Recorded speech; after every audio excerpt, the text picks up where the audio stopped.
IBC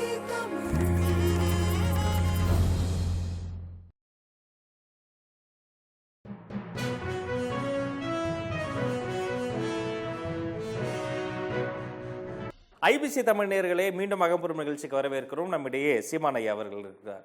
ஐயா, வீரப்பன் அவர்களை சந்தன கடத்தல் வீரப்பன் என்றுதான் தமிழ்நாடு அரசாங்கமும் ஊடகங்களும் சொல்கின்றன.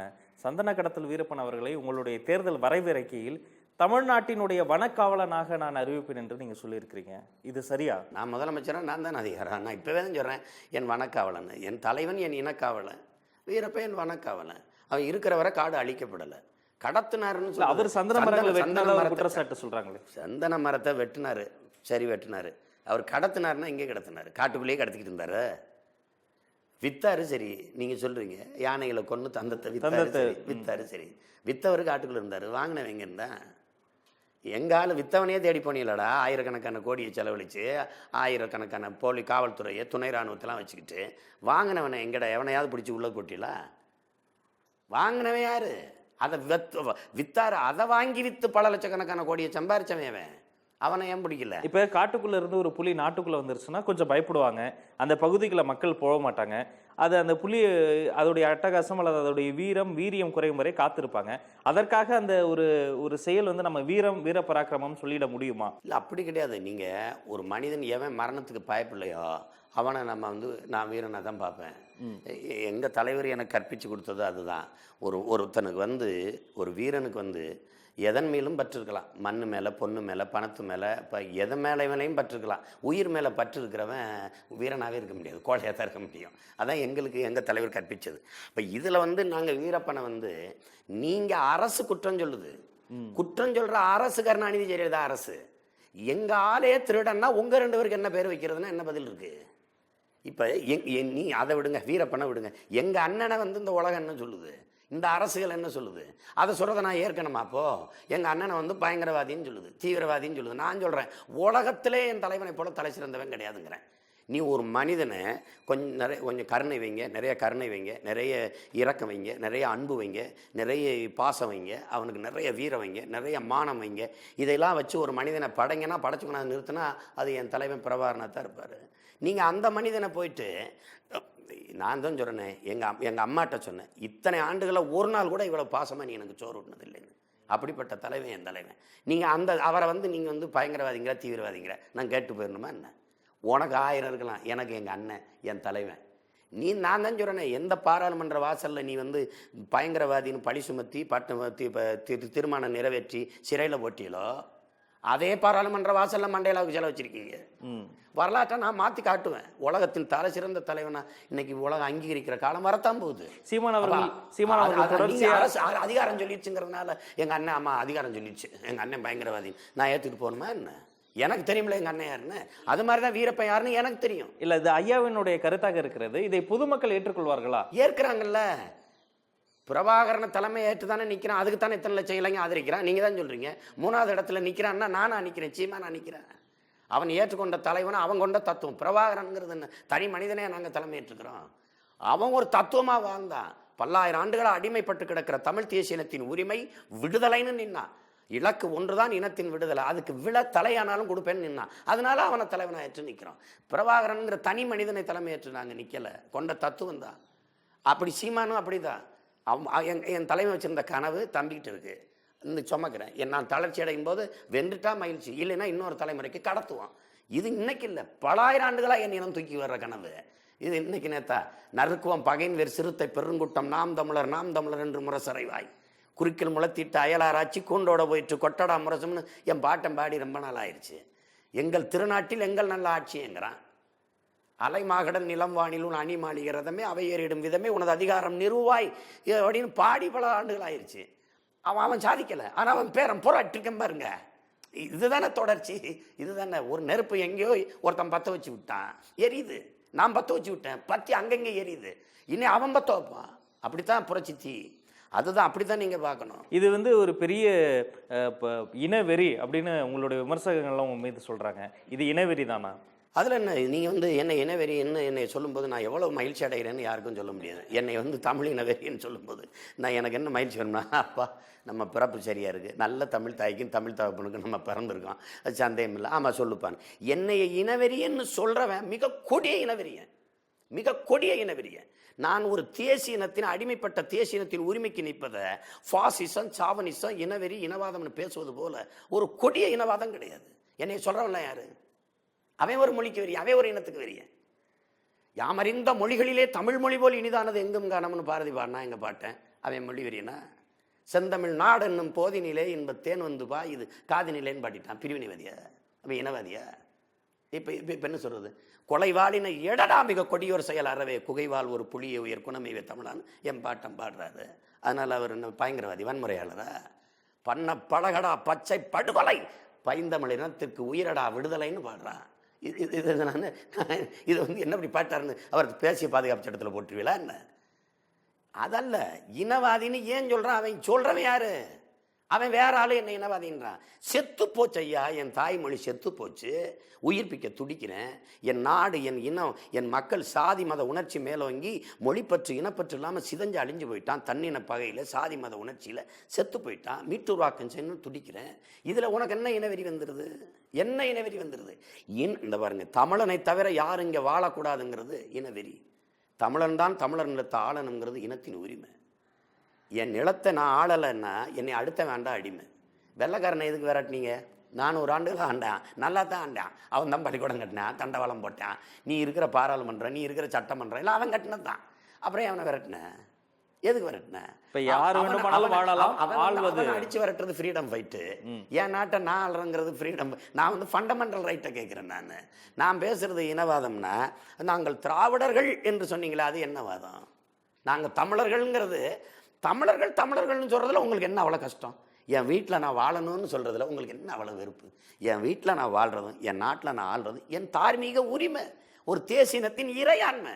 தமிழர் நிலத்தை தமிழர் ஆண்டால் அது அவனுடைய உரிமை. நீங்கள் தமிழர் நலனுக்காக பாடுபடுறோம், தமிழர் உரிமைக்காக நாங்கள் தொடர்ச்சியாக போராடுவோங்கிறேன். அந்த இனத்தின் உரிமை நலன்லேயே முதன்மையான உரிமை அந்த நிலத்தை அவனே ஆண்ட உரிமை தான்.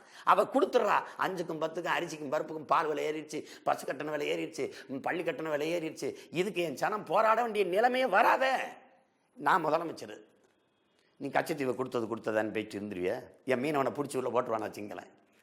நீங்களே சொல்லுங்க, எனக்கு தெரியாமல் அணுவில் வந்து நட்டுருவியா?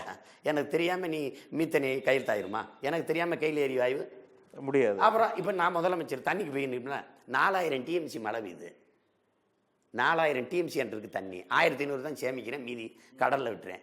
இதை சேமிச்சுட்டு 400 டிஎம்சிக்கு தானே 2 மாநிலத்தில் நிற்கிறேன். இதை சேமிக்க 50 ஆண்டுகளாக துப்பு இல்லை.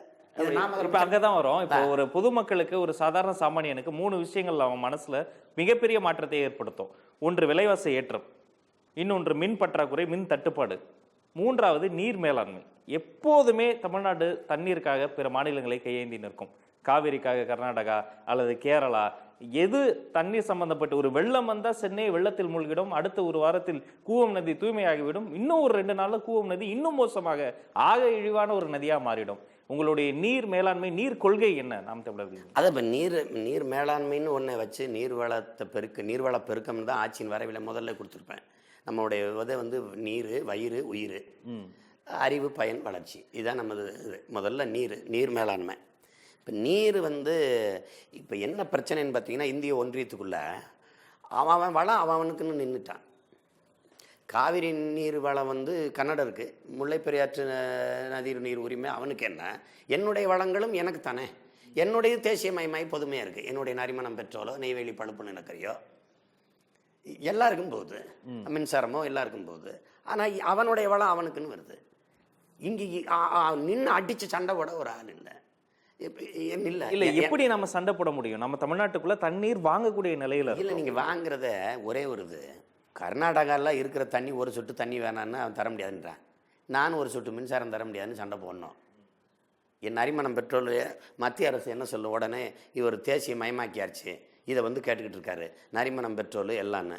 ஏன்டா இந்த என் நிலத்துக்குள்ள இருக்கிற எண்ணெயை நீ எடுத்துக்கிடுவ, பழுப்பு நிலக்கரியை நீ எடுத்து எல்லா பேருக்கும் கொடுப்ப, அவனோட தண்ணீரை வாங்கி தர துப்பு இல்லை உனக்கு, நீ வந்து பேசிட்டு இருக்கிற. நீ அவனுடைய வளம் அவனுக்கே வச்சுக்கட்டும்டா, என்னோட வளம் எனக்கு விட்டுரு, வெளியேறணுன்னா வருவான் பேசுறதுக்கு. அப்போ நீ இதை தேசியமயமாக்கின மாதிரி நதியை தேசியமயமாக்கி எனக்கு தண்ணியை கொடு. இதை எல்லாருக்கும் நீ பிரித்து கொடுக்குறீல. என்னுடைய இதற்கு முன்னாடி அதிகாரத்தில் இருந்தவங்க இதை ஏன் பண்ணலன்னு? ஏன் பண்ணலன்னா நீ நான் ஆளலைல. ஜெயலலிதா கருணாநிதிக்கு என்ன பிரச்சனை? இனம் சார்ந்தவனா, என் மொழி சார்ந்தவனா? இதன் மூலமாக மத்திய அரசாங்கத்தோட ஒரு பிணக்கு ஏற்பட நீரில் எனக்கு 950 மில்லிமீட்டர் மழை பெய்யுது. கர்நாடகாவுக்கு 722 மில்லிமீட்டர் தான் மழை பெய்யுது. என்னுடைய நீரின் தேவையை எனக்கே போதும். நான் 2500 மில்லிமீட்டர் அந்த டிஎம்சி சேமிச்சிட்டேன்னாவே நான் மற்ற மாநிலங்களுக்கு நானே தண்ணி கொடுக்கலாம். அதுக்கான ஏரி, குளம், குட்டை, கரணை, கம்மாய், தாங்கல், ஏந்தல் இப்படி வெட்டி வெட்டி வெட்டி வெட்டி தேய்க்கிறேன். இப்போ நான் முதல்ல சொன்ன பாருங்க, 100 ஏக்கருக்கு 25 ஏக்கர் குளம் வெட்டிடுவேன், 25 ஏக்கருக்கு 5 ஏக்கர் வெட்டிடுவேன்.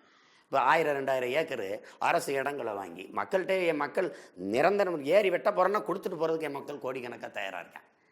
அப்போ தண்ணியை கொண்டாட சாமின்னு கொண்டு வந்து எங்கே மழை விழுந்தாலும் அங்கே போய் சேர மாதிரி நீர்த்தாரையில் உருவாக்கி அதை அரசு சரியாக இருந்தால் ஆக்கிரமிக்க மாட்டான், இல்லைன்னா ஆக்கிரமிப்பேன். அரசே தான் ஆக்கிரமிச்சு கட்டிடுது, எல்லா நீர்த்தாரையிலையும் தடுத்துச்சு, வீடை கட்டிடுச்சு, கட்டடத்தை கட்டிடுச்சு, வித்து தின்றுச்சு. அப்புறம் இப்படி தண்ணி ஓடி போயிடும். கம்மாயிலன்னா அந்த கம்மாயில் பெஞ்சு விழுகிற மழையில் வந்து அது நிறையாது, அங்கங்கே விழுந்த தண்ணி வந்து சேமிச்சா தான் நிறையும். அப்போ அந்த மாதிரி நீர் தேக்கங்களை உருவாக்கி நான் தண்ணீரின் தேவையில் தண்ணீரை அடைஞ்சிருவேன். அதில் நம்பிக்கை இருக்கிறனால தான் தண்ணீரின் தேவையில் நான் தண்ணீரை அடைவேன். உன்கிட்ட கையேந்த மாட்டேங்கிற இதை நான் வரைவிலே கொடுத்துருக்கேன். ஆட்சி வரைவில் எனக்கு தேவையான தண்ணி இருக்குது. ஆனால் இந்த அரசு நேற்று கடலில் தண்ணியாக கிடக்கு, மழை நீர் அப்படியே சூரிய ஒளியில் வெப்பமாகி வந்து குளிர்ந்து மேகமாகி மழையாக கொட்டுது. இயற்கையை சுத்திகரித்து தூய குடிநீரை கொட்டுது. பிடிச்சிக்க குடிச்சிக்க பிடிச்சிக்க குடிச்சிக்கணும். சேமிக்காமல் விட்டுட்டு கடலில் கொண்டு விட்டுறேன். அடுத்த நாள் கடலில் விட்டுறேன். அங்கே கொண்டு போய் ஆர்வ முறை, ரிவர்ஸ் ஓஸ்மாசிஸ், இது அமெரிக்க முறை. இது அதில் போய் 50,000 கோடி செலவழித்து கடல் நீரை குடிநீரை சுத்திகரிச்சுக்கிட்டு இருக்கான். 50,000 கோடி அங்கே வந்து பல உயிர்களை கொண்டு சுற்றுச்சூழலை பாதித்து அதை சுத்திகரித்து போத்தல் அடித்து விற்கிறான். இந்த இந்த இந்த இந்த 50,000 கோடிக்கு எத்தனை ஏரி, எத்தனை குளம், எத்தனை கண்மா, எத்தனை ஊரணியை வெட்டியிருக்கலாம்னு கற்பனை செய்யுங்க. நோக்கல்ல. ஐயா, தொடர்ந்து பேசுவோம்.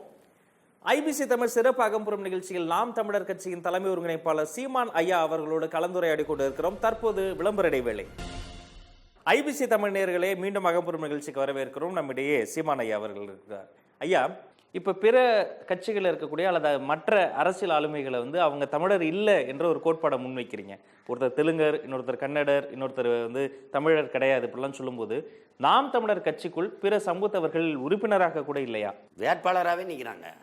கட்சி நாம் தமிழரின் அரசியல் அனைத்து உயிருக்கும். நாம் தமிழர் கட்சி அனைத்து மக்களுக்கும், இந்திய ஒன்றியத்தில் இருக்க எல்லாருக்கும். தலைமை அதிகாரம் எப்போதும் தமிழனுக்கு. அதான் உலகம். அதாவது அவங்க வேட்பாளர்களாக இருக்கலாம், தலைவர்களா உருவாக்க இருக்கலாம், அமைச்சராக இருக்கலாம், முதலமைச்சராக இருக்கக்கூடாது. சட்டம் திட்டம். இப்போ நாம் நீங்கள் ஒன்று சொல்கிறேங்களேன். இப்போ கச்சத்தீவு பறிபோன போது முதலமைச்சராக இருந்தது யார்? கலைஞர் அவர். இப்போ போராடுவோம், மீட்க போராடுவோம் சொல்லும்போது அன்னைக்கு போராடினது எத்தனை? ஏன் போராடலைன்னா இந்திரா காந்தி அம்மையார் இந்த ஆட்சியை கலைச்சி விட்டுருமோன்னு பயத்தில் போராடல. ஆமாம். நானாக இருந்தால் என்ன செய்வேன்? இந்த ஆட்சி போட பிச்சைக்கார பதவி, எனக்கு நிலந்தாண்டா முக்கியம், உரிமை தாண்டா முக்கியம்னு போராடுவோம். அப்படி போராடின இனத்தில் பிறந்தவன் நான். என் மொழி செத்து விடக்கூடாதுன்னு செத்துருக்கான், என் இனம் செத்து விடக்கூடாதுன்னு செத்துருக்கான். உங்களுக்கு புரியுது இல்லை? அப்போ இப்போ நாங்கள் இருந்த அணு உலையை கொண்டாந்து நீ நட்டுருப்பியா? இப்போ நீற்றின ஆய்வு தேனியில் நடக்குது, மேற்கு தொடர்ச்சி மலையில். இந்தியாவில் எங்கேயுமே மலை இல்லையான்னு நான் கேட்பேன். இங்கே ஏன்டா வந்து குடைகிறான்னு கேட்பேன். மீத்தேன் திட்டத்துக்கு எப்படி கையெழுத்தாகுது? போட்டது யாரையா? ஸ்டாலின். தெரியாமல் போட்டேங்கிறாரு. ஒருத்தன் போராடியே எங்கள் அப்பன் செத்துட்டான்ல. இன்னைக்கு வரைக்கும் நாங்கள் போராடிட்டு இருக்கோம். அந்த பொண்ணு விளையிற என் நஞ்ச நிலம் பாலைவனமாக ஆகிற ஒரு கொடிய திட்டத்தை கொண்டாந்து கையெழுத்து போட்டோன்னா அப்போ என்ன? வெறும் கமிஷனுக்காக. அப்போ இதை வந்து ஏன் நாங்கள் ஆளணும்னு நினைக்கிறோன்னா, இப்போ ஒன்று அடிப்பில் இது தமிழர் நாடு, நான் தமிழன். எதை வச்சு நீங்கள் சொல்கிறீங்க? என் தாய்மொழி தமிழ், அது செத்துருச்சு. இப்போ நான் யார்? எங்கே இருக்குது தமிழ்நாட்டில் தமிழ்? பேச்சில் இருக்கா? ஏட்டில் இருக்கா? நாட்டில் இருக்கா? நாக்கில் இருக்கா? வீட்டில் இருக்கா? ஆட்சி மொழி, அதிகார மொழி, பண்பாட்டு மொழி, பயன்பாட்டு மொழி, வழிபாட்டு மொழி, வழக்காட்டு மொழி, எங்கேயும் என் தாய்மொழி இல்லை. இப்போ இதை பற்றி கவலைப்படுறதுக்கு இந்த தேர்தலில் இது ஒரு அரசியல் ஆயிருக்கா? இல்லை. கண்ணு முன்னாடி என் இனம் மொத்தமாக கொன்றொழிக்கப்பட்டுருச்சு. என் நாடு சுடுகாடாயிருச்சு. 600 ஆண்டு ஆகலை, 60 ஆண்டு ஆகலை, 6 ஆண்டு தான் ஆயிருக்கு. தமிழனுக்கென்று ஒரு நிலம் இருக்குது, பெருத்த நிலம். தமிழனுக்கென்று ஒரு அரசியல் இருக்குது. இந்த அரசியல் என் இனச்சாவை பற்றி பேசலை. கடத்தி விட்டுட்டு அற்ப ஊழல் லஞ்சம் மதுவில் வந்து நிற்கிது. நீங்களே பார்க்குறீங்க. நான் ஒருத்தன் தான் கத்திட்டு இருக்கேன். இது காரணம் என்ன? ஏன் நான் சொல்கிறேங்கிறத நீங்கள் விளங்கிக்கிறணும். 20 பேர் ஆந்திர காட்டுக்குள்ளே சுட்டு கொண்டுட்டான். என் பிள்ளையை கொண்டுட்டான். ஒரு மோடி வருத்தம் தெரிவிக்கலை, சோனியா காந்தி ஒரு வருத்தம் தெரிவிக்கலை, ஆண்ட ஜெயலலிதா ஒரு கண்டிக்கலை. அந்த இடத்துல 2 மயிலை சுற்றுவீங்க, 2 மானை சுட்டு போட்டுருவீங்களா நீங்கள்? 2 காட்டெருமையை சுட்டுருக்க முடியுமா? ஒரு மரக்கட்டைக்கு இருக்கிற மதிப்பு கூட ஒரு மனித உயிருக்கு இல்லையாடான்னு கேட்க ஒருத்தன் இல்லை. அப்போ இப்போ தெரியுதா நான் ஏன் கத்துறேன்ட்டு? என் ஆற்று மணலை அரை எங்களை வளர 100 ஆண்டு ஆகுங்கிறேன். 30 அடி ஆழத்துக்கு அள்ளிக்கிட்டு போகிறேன். 25 ஆண்டுகளாக ஆள்றாங்க 2 பேரும் மாறி மாறி. என் மண்ணை களவுது. நாளெல்லாம் எங்கள் செல்வம் கொள்ளை போகவோ நாங்கள் இங்கு சாகவோ அழுது கொண்டு நிற்போமோ ஆண் பிள்ளைகள் அல்லவோ பாரதி பாடுறான். கொல்ல போது என்னது செய்ய முடியும்? லட்சக்கணக்காக என் லாரியில் கொண்டு வரவனே ஆள்றவன் தான் கொண்டு வரேன். அப்போ நான் என்கிட்ட அதிகாரம் வந்துருச்சு. இப்போ இதுவரை இல்லை, வந்துருச்சு. நான் காடுகளை நட்டு வச்சுட்டு என் பிள்ளைகளுக்கு விட்டு போவேன். தண்ணீரை தேக்கி வச்சுட்டு போவேன். மலையை நான் எப்படி உருவாக்கி விட்டு போகிறது? இதை பற்றிய துடிப்பும் தவிப்பும் கருணாநிதிக்கு இல்லை, ஜெயலலிதாவுக்கு இல்லைன்னா காரணம் என்ன? அப்போ என் மொழி செத்து போச்சு, அதை பற்றி உனக்கு கவலை இல்லை. என் இனம் செத்து போச்சு, அதை பற்றி உனக்கு கவலை இல்லை. என் நிலத்தின் வளங்கள போது அதை பற்றி கவலை இல்லை. ஆனால் தமிழை ஓட்டணும், நான் உன்னை முதலமைச்சர் அந்த ஆளணும்னா வெறுப்பு வருமா வராதா? இப்போ நீங்க எங்களை பத்தி என்ன நினைக்கிறீங்க? இப்போ இந்த வளங்களின் கொள்ளையை தடுப்பதற்கு நிச்சயமாக ஒரு அதிகாரமும் ஒரு அமைச்சரவையும் தேவை. ஆனால் உங்களுடைய வரவேற்கையில் இன்னொரு வரவேற்கத்தக்க ஒரு அம்சம் முத்துக்குமார், செங்கொடி, அப்துல் ரஃப்கான நினைவகம். இது அதிகாரத்தை கைப்பற்றி தான் அந்த நினைவகத்தை உருவாக்கணுமா? நம்ம இப்போ அனுமதி கேட்கணும், கொடுக்கணும். அரசு கொடுக்காது, அனுமதி கேட்டால் தராது. முத்துக்குமார் நினைவை போற்றுகிற ஒரு அரசியல் இயக்கம் நாங்கள் தான் செஞ்சுக்கிட்டு இருக்கோம். நான் வந்ததுக்கு பிறகு தான் மாவீர தினமே இங்கே நடக்குது. அப்போ அதுக்கு முன்னாடி ஒருத்தருமே அதை செய்யலை. இப்போ முத்துக்குமாரை இளைஞர் பாசறைக்கு ஒரு குறியீடாக வச்சு, செங்கோடிய மகளிர் பாசறைக்கு குறியீடாக வச்சு, மாணவர் பாசறைக்கு தம்பி ரவுப்பை வச்சு தூக்கிட்டு போகிறோம். அது ஒரு எனக்காக இறந்தவனை நான் மறந்துட்டா நான் இனமா பிணமான்னு வந்துடுதில்ல? அப்படி தானே வருது. என் முன்னவர்களை நான் மறந்துட்டேன்னா அப்புறம் என்ன இருக்குது? அவன் எதுக்காக அவன் செய்த ஈகம் பைத்தியகாரத்தனம் ஆயிரும். அதனால அந்த நினைவகம் நான் கட்டாயம் அமைப்பேன். அவருக்கு மட்டும் இல்லை, தமிழரசனுக்கு அமைப்பேன், கலியபெருமாளுக்கு அமைப்பேன், வீரப்பனை எங்கள் ஐயாவுக்கு அமைப்பேன். எல்லாரையும் நான் போற்றுவேன். நான் தான் ஒரு வரலாற்று நாயகர்களின் வாழ்விடம், வருங்கால தலைமுறைக்கான வழித்தடம்னு கன்னியாகுமரியில் கட்ட போகிறேன்றேன். என் இன முன்னோர்களை உள்ளே போயிட்டா எல்லாத்தையும் படிச்சுட்டு வந்துடலாம் ஒருத்தன். தமிழை வரலாறு தாண்டான்ட்டு அப்படி கட்ட போகிறேன்னு நான் சொல்கிறேனே. இப்போ வரைவறிக்கையில் இன்னொரு விஷயம் சொல்லியிருக்கீங்க. தலைநகரம் என்பது ஒன்றாக இருக்காது. துறைமுக தலைநகரம், கலாச்சார தலைநகரம், பண்பாட்டு தலைநகரம். தமிழ்நாடு ஒரு சிறிய பிராந்தியம், ஒரு சிறிய அளவிலான மாவட்டங்களை கொண்டது. நாடாளுமன்ற உறுப்பினர்கள் கூட இங்கே மொத்தமே எல்லாத்தையும் சேர்த்தாலே 40 தான் வரும். இந்த சின்ன இடத்துக்குள்ள 4-5 தலைநகரங்கள் அல்லது 5-6 தலைநகரங்கள் என்பது வியாபார ரீதியாக, வணிக ரீதியாக குழப்பத்தையும் அதெல்லாம் ஒன்றும் வராது. நீங்கள் ஒரு மாவட்டத்தை 2-3 பிரிக்கிறீங்க. நான் ராமநாதபுரம், விருதுநகர், சிவகாசி, கோயில்பட்டி, இந்த சிவகங்கை எல்லாம் சேர்ந்து ராமநாதபுரமாக இருந்தது. இன்றைக்கி எத்தனை மாவட்டம்? ராமநாதபுரம் தனி, சிவகங்கை தனி, விருதுநகர் தனி. பார்க்குறீங்கல்ல? ஏன் எதுக்காக பிரிச்சிங்க? நிர்வாக வசதிக்கு. இப்போ நான் என்ன நினைக்கிறேன், சென்னை தலைநகருங்கும்போது பெருத்து இந்த நகரம் மட்டும் பெருத்து வீங்கிட்டே இருக்குது. தரமான கல்வி, தரமான மருத்துவம், வேலை வாய்ப்பு இங்கே தான் இருக்குன்னு என் மக்கள் இடம்பெயர்ந்து வந்து குவிகிறான். நெருக்கடியை தவிர்க்க முடியல. நிர்வாக வசதிக்கு வளர்ச்சியை பரவலாக்க 5 இடத்துல பிரிச்சிடறேன்றேன். இப்போ திருச்சி தான் மையம் எல்லா கட்சிகளும் என் மாநாடை திருச்சியிலே போடுதுன்னா மையமாக இருக்குது. காலையில் கிளம்பி மதியத்துக்கு வந்துடுவான், முடிச்சுட்டு ராத்திரியே வீட்டுக்கு போயிடுவான். இப்போ நான் ராமநாதபுரத்துலேருந்து, அல்லது சிவகங்கையிலேருந்து, காளையார்கோயிலேருந்து, கன்னியாகுமரியிலேருந்து, நாகர்கோயிலேருந்து கிளம்பி வரேன்னு வச்சுக்கோங்க. வர ஒரு நாள், போக ஒரு நாள், 2 நாள் காலியாயிருது. அப்போ நாட்டின் மையப்பகுதியில் தான் தலைநகர் இருக்கணும். அதனால திருச்சிக்கு நிர்வாகத்துக்கான தலைநகர், சென்னை துறைமுகம், கணினி, திரைக்கலைக்கான தலைநகராக இருக்கட்டும், கோவை வர்த்தகம் தொழிலுக்கான தலைநகராக இருக்கட்டும், அதே மாதிரி கன்னியாகுமரி தமிழர் மெய்களுக்கான தலைநகராக இருக்கட்டும், மதுரை மொழி கலை பண்பாட்டுக்கான மொழிக்கு மாற்றிட்டோம்னா அங்கே உயர்ந்த பல்கலைக்கழகங்கள், மருத்துவமனைகள் அங்கே எல்லாம் வந்துரும்போது அப்போ பக்கமாக எல்லாமே கிடைக்கும். நிர்வாக வசதி வளர்ச்சி பரவலாக்குறது தான். இதில் ஒரு குழப்பமே வராது. தமிழ்நாடு அரசினுடைய முத்திரை சின்னத்தை மாற்றி விடுவேன், தமிழர்களினுடைய நாட்டுப்பண் எல்லாத்தையுமே மாற்றிடுவேன்னு சொல்றீங்க. இது ஒரு பன்மையில் உரிமை மாற்றிருக்கேன். அதில் தான் குறை இருக்கா சொல்லுங்க. இல்லை, அந்த புதிய முத்திரையை மக்கள் ஏற்றுக்கொள்வார்களா? மற்ற உங்களுடைய சகோதர போட்டியாளர் யாருங்கிறீங்க? மக்களுங்கிறது யாருங்கிறீங்க? எங்கள் அப்பாவும் எங்கள் அம்மாவும் என் சின்னத்தமக்க பெரியத்தமக்க என் சொந்தம் தான். மக்களுங்க உணர்வை தான் நான் பிரதிபலிக்கிறேன். நானாவா எங்கேருந்து வந்துட்டு வேற்று கிரகத்துலேருந்து தான் என்னை இறக்குமதி செஞ்சுருக்காங்க. அந்த கூட்டத்திலிருந்து அவனுடைய உணர்வு தானே நான் வெடித்து கத்திக்கிட்டு கிடக்கிறேன். என் பின்னாடி வரவெல்லாம் நான் நினைக்கிறேன் நீ பேசுகிறாங்கிறான்ல, அதுதான். சிலருக்குள்ளே மேலே சாம்பல் படிஞ்சிருக்கு, ஊதி விடுறேன். எல்லாருக்குள்ளேயும் நெருப்பு இருக்குது, மேலே சாம்பல் படிஞ்சிருக்கு, நான் ஊதி விடுறேன். சிலர் அவனே எரிஞ்சிக்கிட்டு இருக்கான். அவனுடைய உணர்வு தான். நான் இது தமிழ் தாய் வாழ்த்தை மாற்றிட்டேன்னா அவர் தான் கேட்குறாரு, ஐயா கலைஞர் தமிழ் தாய் வாழ்த்தில் வர்ற திராவிடத்தை என்ன பண்ணுவேன்னு கேட்டார். நான் வந்தால் மாற்றிடுவேன், நான் மாற்றுறேன். தமிழுக்கு அமுதன் என்ற பேர், அந்த தமிழ் இன்ப தமிழ் எங்கள் உயிருக்கு நேர விட ஒரு தமிழ் தாய் வாழ்த்து இல்லை. எங்கள் புரட்சி பாவலம் பாடிட்டான் போடுறா, அதை மாத்துறேன். அந்த மானத்தமிழ நாட்டில் என்னடா திராவிட நல் திருநாடு, இங்கே என்ன திராவிடனுக்கு நல் திருநாடு இருக்கு, தூக்கிடான்னு தூக்கிட்டேன். திராவிடத்திற்கும் தமிழ் தேசியத்திற்குமான ஒரு முக்கியமான அரசியல் முனை இப்பொழுது உருவாகி இருக்கிறது. இந்த சந்தர்ப்பத்தில் திராவிட கட்சிகளை குறித்து நம்ம இன்னொரு விஷயம் சொல்லணும்னா, 7 பேரினுடைய விடுதலை, 7 பேரினுடைய தூக்கு கயிறு தமிழ்நாடு அரசின் கையில் இருந்தது, மத்திய அரசின் கையில் இருந்தது, ஐயா சதாசிவம் அவர்களின் கையில் இருந்தது. அவங்க கிட்ட கொடுத்தாங்க, அவங்க கிட்ட கொடுத்தாங்க. கடைசி வரைக்கும் 7 பேர் விடுதலை செய்யப்படவில்லை. சிறைச்சாலை கம்பிகளை உடைத்துக்கொண்டு வெளியே அவர்களை இழுத்து வருவதற்கான அந்த திறப்பு சாவி யாரிடம் உள்ளது? சாவி எங்க கிட்ட தான் இருக்கு. என்னைக்கு இந்த அதிகாரம் தமிழனுக்கு வருதோ, இந்த அதிகாரம் ஏமாற்று அதிகாரம். எப்படி நீங்க வெளில கொண்டு எப்படி ஏமாற்று அதிகாரம்? ஐயா கலைஞர் ஆட்சியில் இருக்கும்போது 2 தடவை அக்கா நளினி விடுதலையை சென்னை உயர்நீதிமன்றம் மாநில அரசுகிட்ட கொடுக்குது. 2 தடவையும் ஒரே மாதிரி அறிக்கையை கொடுக்குது. இவர் பேசுகிறார் இன்னைக்கு 7 பேரை விடுதலை செய்யணும்னு. 7 பேரை அவர் ஆட்சியில் கொடுக்கும்போது நளினி விடுதலையான முக்கியஸ்தர்கள், விஐபிகள் வாழுகிற தெருவில் வந்து வாழ போகிறது இருக்கிறாங்க. அந்த முக்கியஸ்தர்களுக்கு உயிருக்கு அச்சுறுத்தல் வரும், பாதுகாப்பு இருக்காது, அதனால் விடுதலை செய்யலுங்கிற காரணத்தை சொன்னவர் தான் இவர். அம்மையார் ஜெயலலிதாவுக்கு 121 விதியை பயன்படுத்தி வெளியிடலாம்ங்கிற சட்ட விதியை பயன்படுத்தி எல்லாரும் சொன்னோம், அது செய்யலை. இது வந்து இந்த உள்ளே வச்சுட்டு ஒரு அரசியல் செய்யணுங்கிற நோக்கம்தான். மத்திய அரசுக்கு ராஜீவ் கொலை வழக்கில் முழுமையான விசாரணை இல்லை. இந்த பிள்ளைய வெளியில் வந்துட்டால் பல உண்மைகள் வெளியில் வர வாய்ப்பு இருக்குது. அதனாலே உள்ளே வச்சு கொல்லணுங்கிறத இவங்க நோக்கம். நாங்கள் எப்படியாவது எங்கள் பிள்ளைகளை வெளியில் எடுக்கணும்னு துடிக்கிறோம். 4 நூற்றாண்டு கால கண்ணீர் அது, அதை தொடக்கணும்னு நினைக்கிறோம். ஏன்னா ஆட்சியில் வரைவிலே நான் கொடுத்துருக்கேன். வந்த அதிகாரத்தை கைப்பற்றணுன்னா முதல்ல சிறையை தெரிஞ்சு வெளியில் வா, சட்ட போராட்டம் என்ன வேணாலும் பண்ணிக்கும். என்ன அதிகபட்சம் ஆட்சி கலைச்சி விடு, மறுபடியும் சந்திப்போம் தேர்தலில். என்ன கெட்டு போச்சு? காஷ்மீரில் விசாரணை கைதியாகவே ஒருத்தன் 5 வருஷம் வச்சுருந்தீங்க, ஆட்சிக்கு வந்தால் வெளியே எடுத்துட்டு வந்துட்டான், குய்யன்னு கத்துனீங்க, முடிஞ்சு போச்சு. ஒரு தர்மத்தை பேசணும், நியாயத்தை பேசணும், நோக்கம் இல்லை 2 பேருக்கும். இதுக்குள்ளே வச்சுக்கிட்டு ஒரு ஓட்ட அரசியல் செய்யணும்னு நினைக்கிறீங்க. நாங்கள் அது இல்லை, நாங்கள் உளமாற அழுகிறவங்க, நீங்கள் ஒப்புக்கு அழுகிறவங்க. எங்கள் அப்பா இறந்து போனால் எங்கள் அம்மா அழுகிறதுக்கும் ஊரில் இருக்கிற ரொம்ப அழுகிறதுக்கும் வித்தியாசம் இருக்குல்ல. அவள் தெருவில் இருந்து அழுதுட்டு வருவா, ஆனால் உளமாற அழுவாளா, ஒப்புக்கு அழுவா. அதான் ஒப்பாரி. எங்கள் ஒப்புக்கு அழுகிறதுக்கும் உளமாற அழுகிறதுக்கு இருக்குது. நாங்கள் உளமாற அழுவோம், நீங்கள் ஒப்புக்கு அழுவீங்க. அதில் அதுதான் இருக்குது வித்தியாசம்.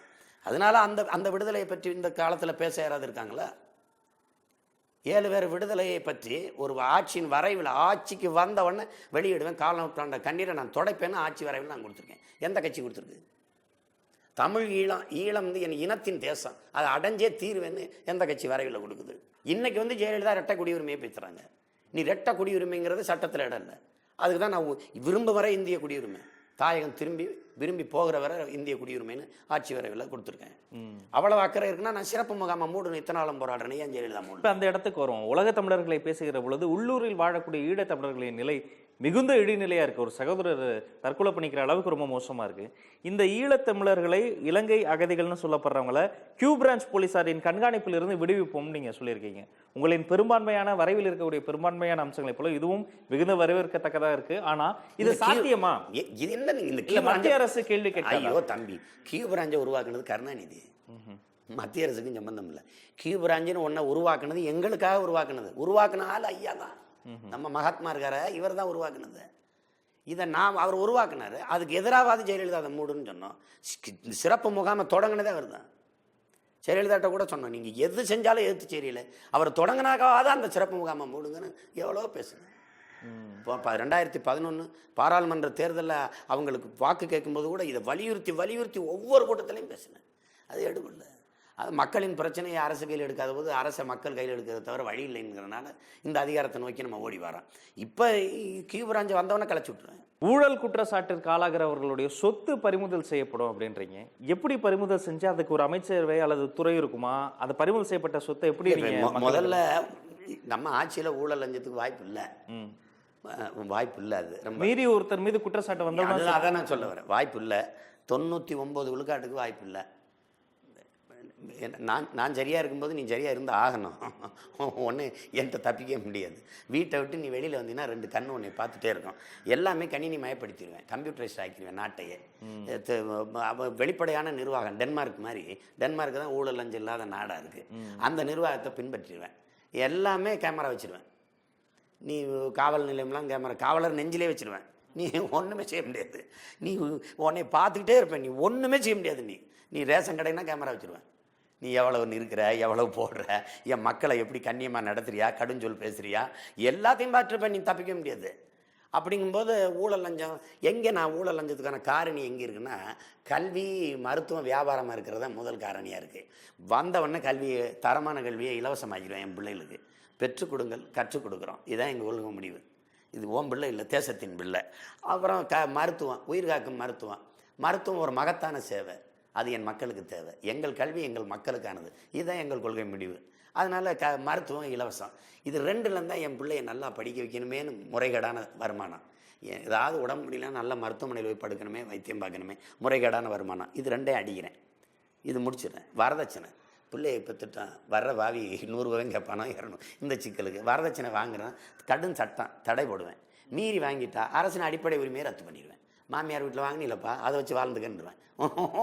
உங்களுக்கு புரியுதா? கொஞ்சம் கஷ்டமாக தான் இருக்கும். அந்த ஆள் ரொம்ப காட்டா மாதிரி இருக்கானே, வேறு வழி இல்லை, வேறு வழி இல்லை. தன்னலமற்ற அன்பான சர்வாதிகார ஆட்சி முறை இல்லாது ஒரு சமூகத்தை செதுக்க முடியாது. இல்லைன்னா தெற்காசிய பிராந்தியத்தில், பிரிட்டிஷ் ஏகாதிபத்தியத்தில் தீண்டத்தகாத நகரமாக இருந்த சிங்கப்பூர் இன்னைக்கு உலகத்தின் எழில் மிகுந்த நகரம்னா அந்த லீ குவான் யூங்கிற ஒரு சிந்தனையால் தன்னலமற்ற அன்பான சர்வாதிகாரத்தில் செதுக்கினதா. அந்த ஆட்சி முறை தான் எங்கள் பெருந்தலைவர் இங்கே கடைபிடிச்சாங்க. என் தலைவனும் தன்னலமற்ற அன்பான சர்வாதிகாரி தான். ஒருத்தன் தேக்கு மரத்தை வெட்டிடுறான், ஒரு மரத்தை வெட்டிடுறான். ஒரு போராளிக்கு என்ன தண்டனை கொடுக்கலாம்? சரி, 100 மரத்தை நடுறான்னு இருக்கலாம். ஒரு 1000 1,00,000 மரம் கண்டுகளை நட்டுட்டு வான்ட்டார். அவன் கனவுல கூட இல்லை, பல தலைமுறைக்கு நினைக்க மாட்டான் இந்த தேக்கு மரத்தை வெட்டணுன்ட்டு. உங்களுக்கு புரியுதாப்பா? அந்த தன்னலமற்ற அன்பான சர்வாதிகாரம் இல்லாமல் ஒரு சமூகத்தை செதுக்க முடியாது. அதனால் இந்த ஊழல் லஞ்சம்ங்கிற பேச்சுக்கு இடம் இல்லை. காவல்துறை மத்திய அரசுக்கு இணையான சம்பளத்தை கொடுத்துருவேன். மத்திய காவல் படைக்கு இணையானதை 8 மணி நேரம் பணி நேரத்தை குறைச்சிருவேன். பெண் காவலுக்கு 6 மணி நேரம், சுழற்சி முறையில் பணி. சிறப்பு காவல் படையை உருவாக்குவேன். ப்ரிவென்டிவ் ஃபோர்ஸ், குற்ற தடுப்பு காவல் படை 50,000 பேர் எடுப்பேன். உடல் தகுதி இல்லாத காவலர்கள் 50,000 பேர் எடுப்பேன். குள்ளமாக இருப்பான், ஓல்லியாக இருப்பான், கட்டையாக இருப்பான், அதெல்லாம் எடுத்து மக்களோட மக்களாக ஊழ விட்டுருவேன். நீ எங்கேயுமே தப்பிக்க முடியாது என்கிட்ட. இந்த மாதிரி இதில் ஊழல் ஒழிஞ்சிடும். அதையும் மீறி செஞ்சால் அந்த உடனே பணி நீக்கம் செய்வேன். இடைக்கால பணி நீக்கம், விசாரித்து குற்றம் நிரூபிக்கப்பட்டா நிரந்தர பணி நீக்கம். அப்புறம் பல தலைமுறைக்கு அரசு வேலை அவங்க குடும்பத்துக்கு கொடுக்க மாட்டேன். அப்போ வீட்டில் இருக்கிற அனுப்புகிற மனைவி பிள்ளைகளை கையேந்திராத, தயவு செய்து கையேந்திராத, போயிட்டு வா அப்படின்னு. எனக்கு மக்களுக்கு எல்லாமே நான் கொடுத்துருவேன். அதனால் இந்த முறைகேடான வருமானம்ங்கிறது அவசியப்படாதுன்னு நான் நினைக்கிறேன். அதனால தான் நான் அந்த உறுதியாக சொல்கிறேன். நீ ஊழல் லஞ்சம் பெற்று வாங்கின சொத்தை இந்த பணத்து மூலம் எதை வாங்கியிருக்கோ அதை பறிமுதல் செஞ்சிருவேன். மக்களே கொஞ்சம் எடுன்றான். இப்போ இந்த 2 ஆட்சியிலையும் அடித்து வச்சிருக்க அமைச்சர்கள்ட்ட பணத்தை எடுத்தாலே 4 லட்சம் கோடி கடன் இருக்குங்கிறாங்க தமிழ்நாட்டுக்கு. அதையும் கட்டி இந்தியா கட்டப்பட்ட கடன்லேயே பாதி கடனை கட்டிடலாம். இவங்க 2 பேர்ட்ட இருக்க ஆளுக வச்சிருக்க பணத்தை எடுத்தோம்னாவே கட்டிடலாம். நிகழ்ச்சியில் பங்கெடுத்தமைக்காக ஐபிசி தமிழ் நேயர்கள் சார்பில் நன்றி ஐயா. மிக்க நன்றி, வணக்கம். நேர் நெஞ்சங்களுக்கு நன்றி, வணக்கம். மீண்டும் ஒரு அகம்புறம் நிகழ்ச்சியில் சந்திப்போம்.